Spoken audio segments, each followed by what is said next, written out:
I like it. Wow. So I like it. we found out what percentage of the total number of songs. We did 5 Yeah, out of out 200. of about 200, so that's 2.5%. yeah, It's not bad. that's not bad in one go. That's great, actually. Yeah, Super fun. yeah, yeah. I had a blast. I had a blast. It's. Oh, I'm gonna stop recording now.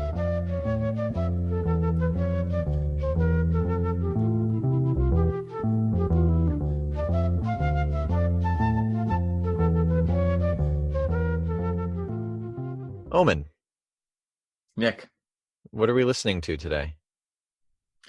um, I would like for you to talk Tull to me about Serenade to a Cuckoo.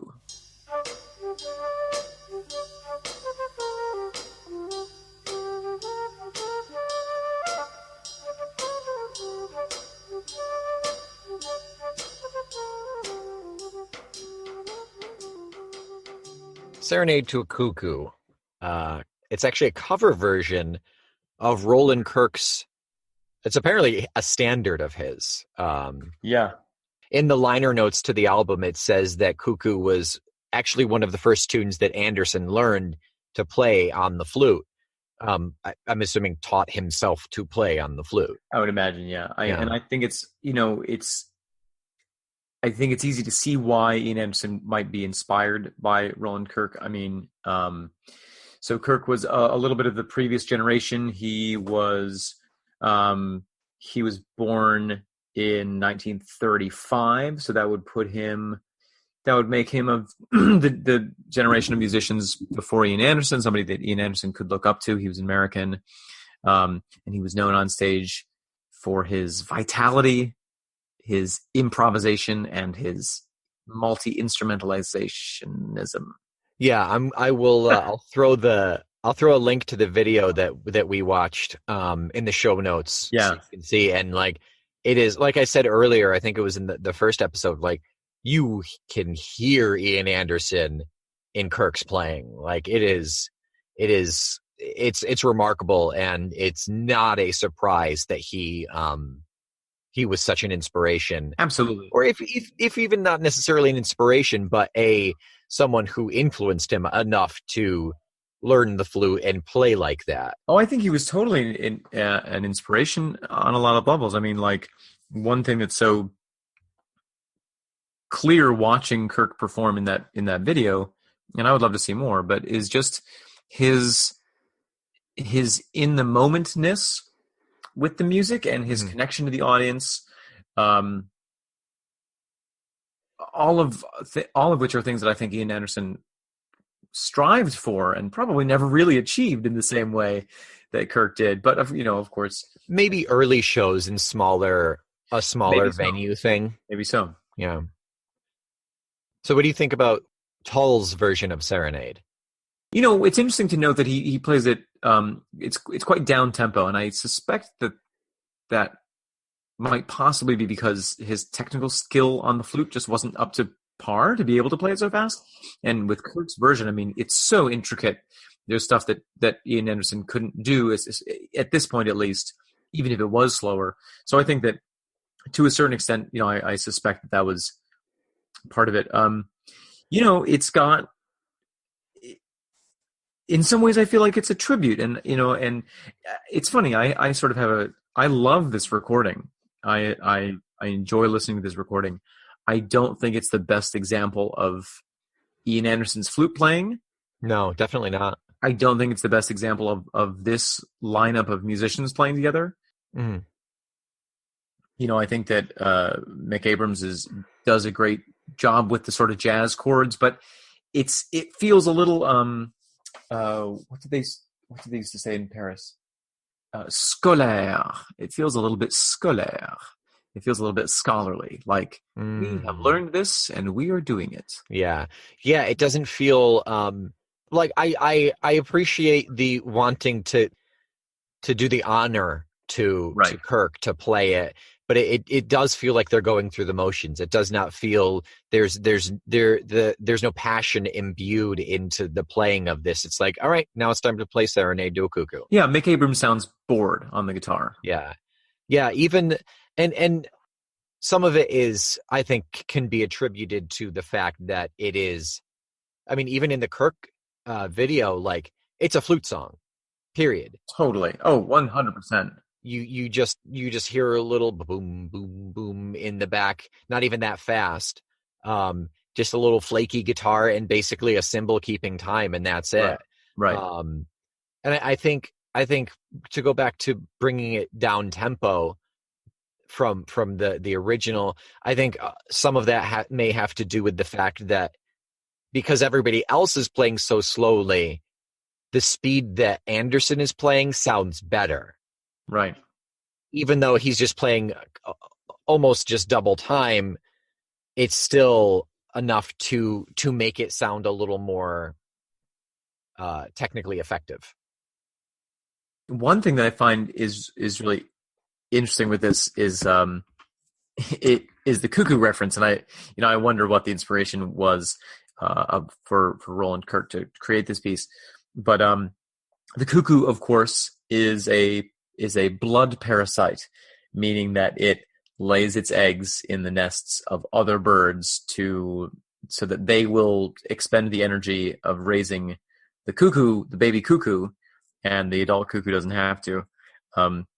It's also a mimic and will mimic the sounds of other birds, which I think is a very fascinating double, triple layer cake of meaning here that Ian Anderson is mimicking the sound of another artist in a way, playing a song which is about a mimic. That's nice. That's really cool. There is a great degree of death for actual cuckoos, though, so I wonder where where that would fit in to this analogy. You mean of the baby cuckoos? No, of the other baby birds. Oh, they kill. Yes. Yeah. The baby cuckoo has a little divot in its back that makes it easier to catch the other baby bird and just push it back over the edge of the nest, just to fling it off into the wilderness. That's right. Apparently, the mother will actually imitate the sound of a particular sparrowhawk, which is known to feed on the favorite species that the cuckoo is a parasite for. So that bird will not come back to the nest while the mother cuckoo is laying her eggs. Wow. Yeah, it's fascinating. They are devious. And there are a bunch of different species of cuckoo that all parasitize specific birds. Oh, I didn't realize that. Oh yeah, it's bonkers. Oh, it's interesting. So yeah. They're specifically paired with another species. Yeah. Oh yeah, they're really all very well developed, right, to do that one thing, right, for a variety. Yeah, I saw an Attenborough thing about cuckoos. I watched at some point, and it's bonkers. It's so crazy. Davey Atz, love him. Old Davey Atz. Yep. I mean, I think that we can. There's certainly an intersection here with the. It's worth acknowledging that this is in some ways part of the long history of white artists co-opting the techniques and styles of black artists and other minority artists and profiting off of it. And I think that in a way, the success of Tull is to a certain extent based on the passion and the hard work of certainly directly Roland Kirk. And obviously this is a blues album, and blues was not invented in London. Yeah. By a bunch of white guys. Yeah.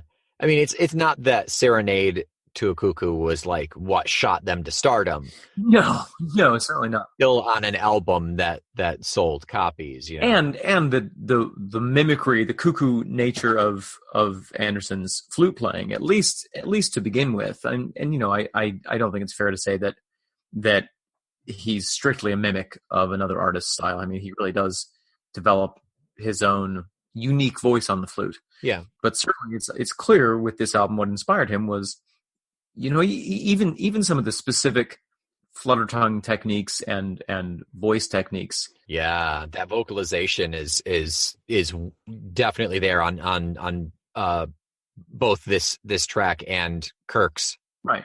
And frankly, Kirk does it way better, and it's way more of like a real technique that he's clearly developed over years and years and years. And this is like 21-year-old Anderson having come down from Scotland and saw a flute that he fancied, trying something out. And mimicking. Straight up mimicking, yeah. Laying his egg yeah. in the nest of American jazz flautists. Yeah, it was a bad epidemic for a while. I did read a story that there was one concert where both Kirk and Tull played, and they pulled Kirk on stage to do Cuckoo, and he thanked them for exposing him to a younger generation that he had never been exposed to.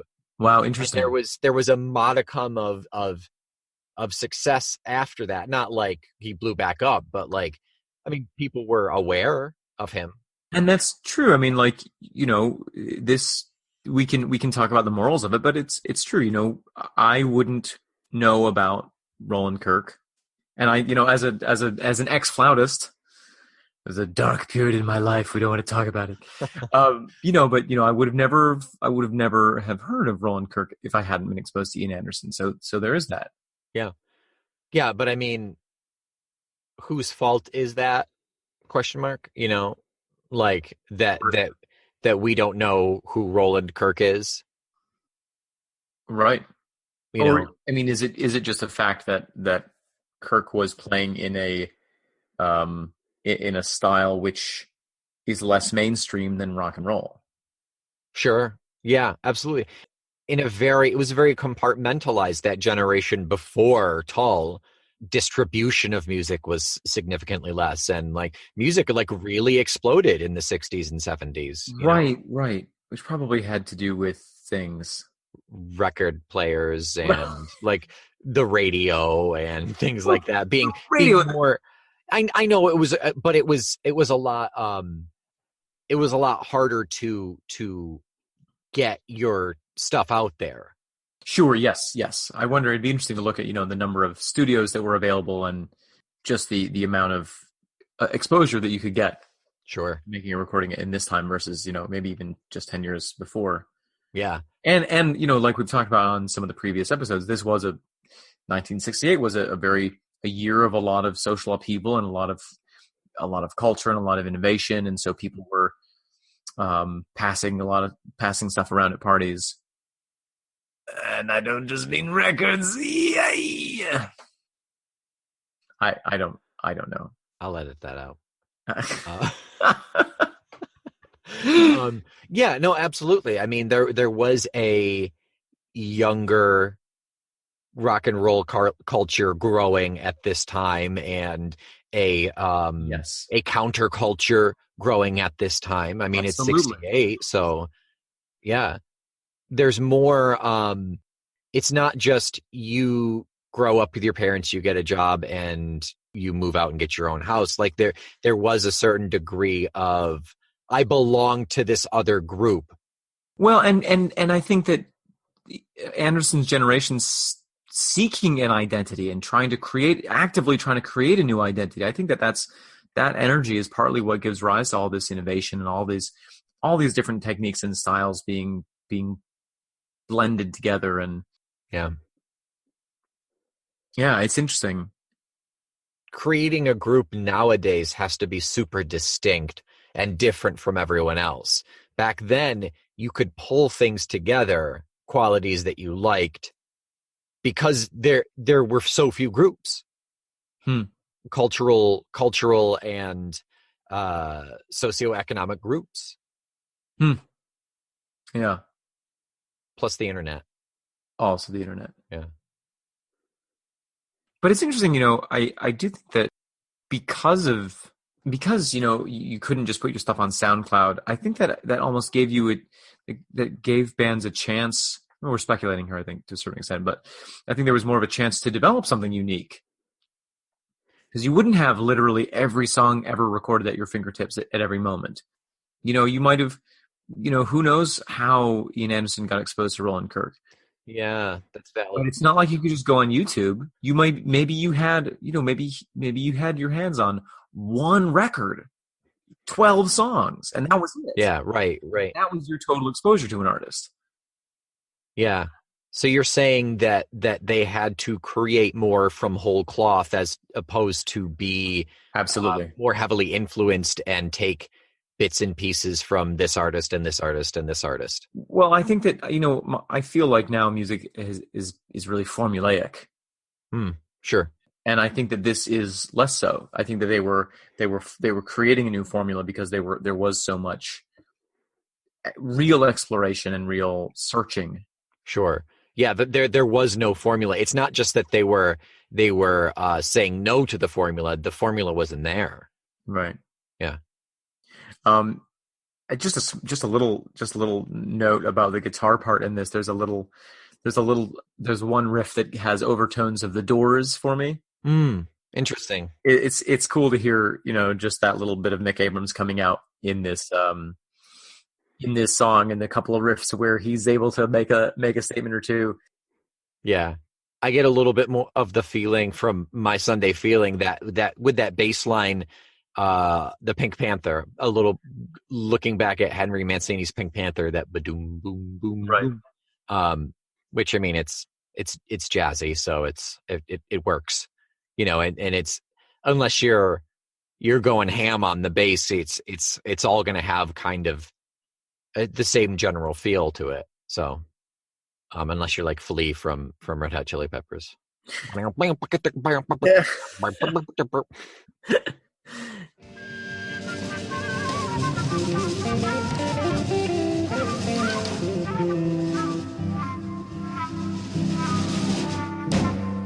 So we were just talking about Serenade to a Yes. Cuckoo, Serenade to Roland Kirk, Yes. to Roland Kirkoo. Um, and let's see, what are we coming back to Next week, we are going to talk Tull to you about Dharma for One. Ooh, the old clag. It's the Oh, clag thank you. part. Yeah. Yeah. I always sing the Claghorn part when we go to karaoke.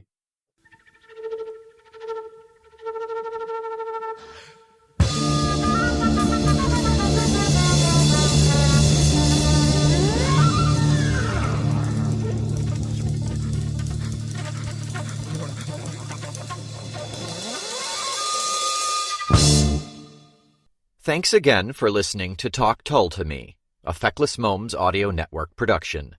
Your hosts are Omen Sade and Nick McGill, produced by Nick McGill.